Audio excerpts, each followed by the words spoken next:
안녕하세요. 성남 원대항해과 박진택 원장입니다.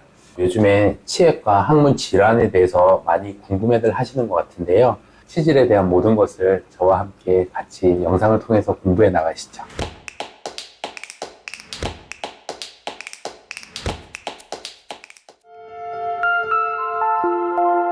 치질이라고 하면 항문의 질환을 얘기하는 것이고요. 정확히 얘기하면 보통 치핵, 치열, 치루 이 세 가지 대표적인 세 가지 질환을 가지고 치질이라고 얘기를 합니다. 변 보시고 나서 휴지에 피가 묻고 항문이 찢어지고 하는 건 치열에 가깝고요. 그 다음에 변을 보고 변기에 피가 뚝뚝 떨어진다. 그거는 치핵하고 연관이 있는 경우가 많고요. 그 다음에 치루는 항문에 이제 염증 생기고 고름 생기고 많이 아프고 붓고 하는 것들이에요. 그래서 이 세 가지를 구별해서 진료를 잘 봐야 되는데 보통 닦고 나서 피가 난다 라고 했을 때는 치열인 경우가 많아요. 보통 그런 경우는 식이섬유나 물, 야채 같은 걸 잘 드시고 해서 변을 조금 부드럽게 보실 수 있도록 하고 그 다음에 과도한 힘주기 같은 거 좀 피하시고 그러고 나서도 혹시나 피가 계속 난다라고 했을 때는 좌욕 같은 거 하시면서 좀 경과를 보시는 게 좋아요. 그 다음에도 통증도 있고 하면 진료를 보시는 게 좋죠. 일반적으로 보통 한두 번의 어떤 증상이 나타났다고 해서 바로 오실 필요는 없는데 대변 후에 지속적으로 출혈이 난다든지 아니면 뭔가 부기라든지 아니면 뭐 튀어나온다든지 통증이 지속적으로 좀 간다든지 이런 식으로 하루 이틀 사이에 해결되는 문제가 아니고 2, 3일, 3, 4일 아니면은 주기가 이제 짧아지는 반복적으로 일어나는 어떤 일들이 자주 발생한다고 하면 그때는 한번 진료를 한번 보시는 게 좋아요.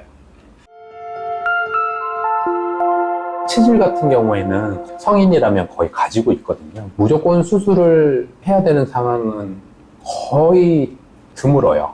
대부분의 경우에는 약물 치료로 가능하다고 봅니다. 갑자기 증상이 심해지는 경우라 하더라도 약물 치료로 호전되는 경우도 많아서 보존적인 치료하고 약물 치료가 우선인 경우도 꽤 많아요. 다만 이런 것들이 이제 계속 반복적으로 일어나면 아무래도 삶의 질이 나빠지기 때문에 어느 시점에서는 한 번 정도 수술을 해주는 게 좋을 수 있습니다.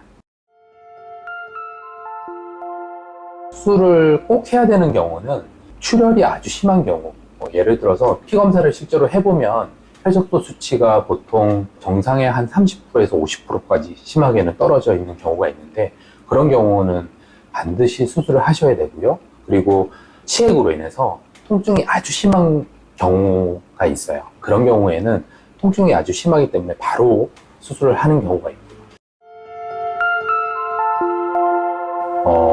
실제로 아픕니다. 실제로 아픈데 예전에 비해서는 많이 호전된 것 같아요. 몇십 년 전에 이제 수술하신 분들, 이런 분들하고 이제 상담을 해보면, 그때는 일주일 입원했다. 이렇게 얘기도 하는데, 보통 요즘에는 길어야 1박 2일, 2박 3일이고, 저희는 당일로 입퇴원이 가능한 시스템을 갖추고 있는데, 요즘에는 수술 기구도 많이 좋아졌고, 수술적인 어떤 테크닉도 좋아져서 그렇고, 약도 좋아졌고, 관리 방법도 좋아졌고. 그래서 환자들이 대부분 한 일주일 내외? 그 정도로는 많이들 편안해 하시는 것 같아요. 그렇지만 아프기는 해요. 치핵 수술하고 나서 치핵은 반드시 다시 거의 생깁니다. 생기지만 수술할 정도로 어떤 문제가 생기냐는 또 아니거든요. 그때부터는 또 다시 관리를 잘 해주시고 하면 대부분 다시 수술하는 경우는 그렇게 흔하진 않아요. 다만 배변 습관이라든지 아니면 관리가 잘 안 됐을 경우에는 다시 수술해야 되는 경우가 생길 수도 있습니다.